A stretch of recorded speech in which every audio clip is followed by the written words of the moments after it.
That's right, folks. Canine Corral for all your dog daycare and overnight care. Call 631-549-1544. That's 631-549-1544.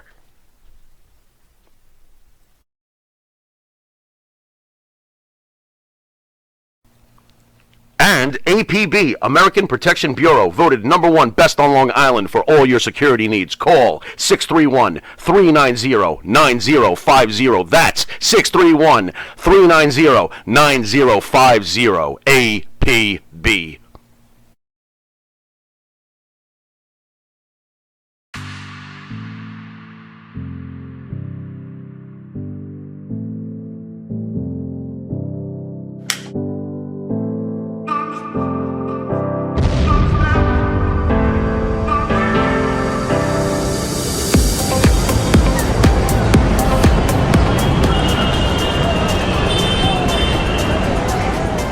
Dino Luzzi Energy Drink.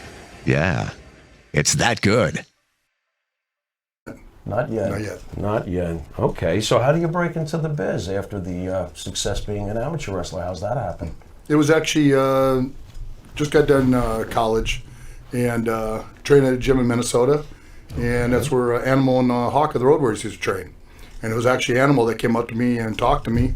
Said, brother, you're big, man. You should get in our business. You should get into wrestling. So there was a connection right away with that team that you always were compared to inevitably. Do you find that ironic? Yeah, a little bit in that. Okay. You know, like I say, for them, it's kind of neat following the biggest and the greatest tag team of all time, which is the Road Warriors. Right, right. How do you come up with the name The Warlord? Animal. We were sitting around a gym.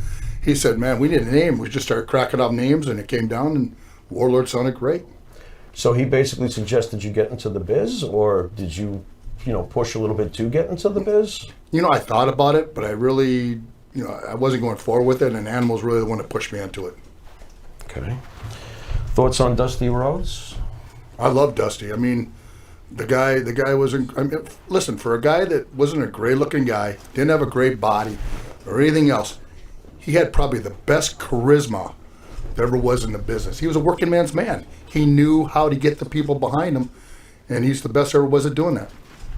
He's the one who basically helps get you going in the beginning? Yeah, he gave me the start. Animal actually brought down some pictures of me that were god-awful pictures. And Dusty looked at him, and Dusty said, I like it. I want you to bring him down. And I got a call from Animal, and a week later, I'm heading down to Charlotte, North Carolina, an old beat-up Sunbird. What was it like for you when you first got into the locker room? Was it an easy transition? Were people difficult towards you? Did you have it, you're a pretty big guy, was it a little bit easier, do you think? Or did people bust your balls when you were first coming in? Not really. The guys are pretty cool about everything and that stuff. Even the older guys, even though they're thinking that you could take their job. But, it was, I want to say, they put a little scare into you by just saying, hey, kid, don't worry about it. If you make a mistake out there, you got 2,500 people watching 10, you got all those millions at home, so don't worry about it. By that time, you're going to the bathroom about 10 times before you even go into your match. What was your biggest crowd as an amateur in front of? Amateur was, you had so many different matches going on, and there's matches and all these different mats going on everywhere. Okay. But I'm talking nationals where you got, thousands of people in the stands watching. So you did have that experience before you got to the pros of at least wrestling in front of a large crowd. I know it's a different form of competition, but so you had... Yeah, well, same thing as also, when I played football in college and all that, Okay, of course, played in of front of course. big crowds. Of course. Thoughts on when you first come across Ivan Koloff? Oh, Ivan was a machine. Ivan was incredible. He helped me so much and showed me so much of the business in that. You put him out there, you could do a match for an hour. Ivan could still at his age, at that time, could go an hour match and not even hardly breathe. He was incredible. Do you feel that he should have been put in the Hall of Fame? Of course, Ivan should have been in the Hall of Fame. What is your thoughts on the WWE Hall of Fame, since there's not even a physical building?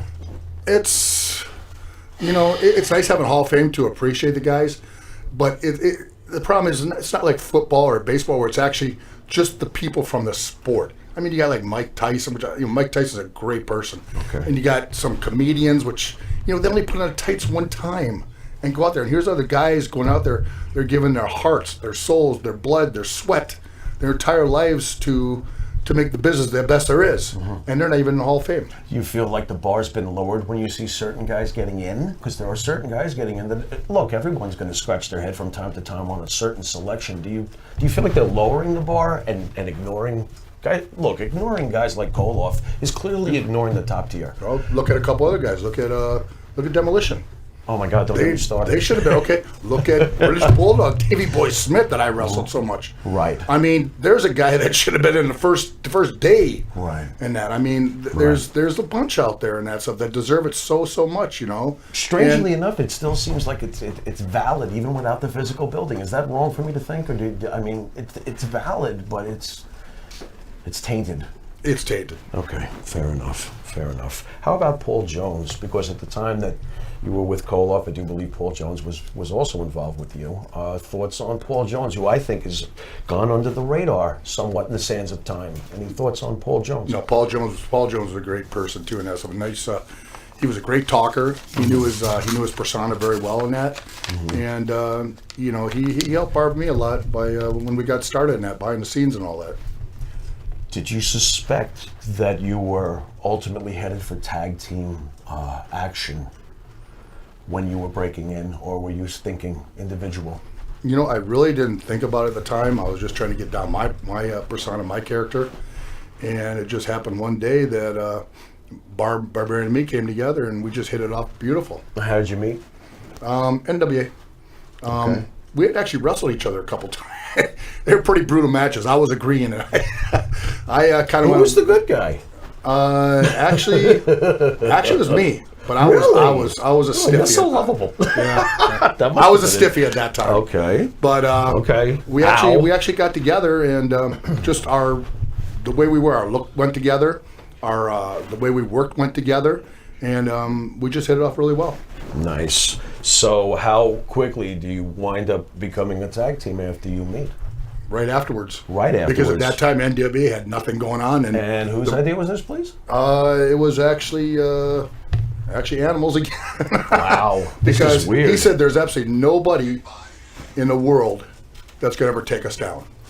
Nobody's bigger or stronger than we are. You guys are bigger, stronger than we are, and it's believable. Mm-hmm.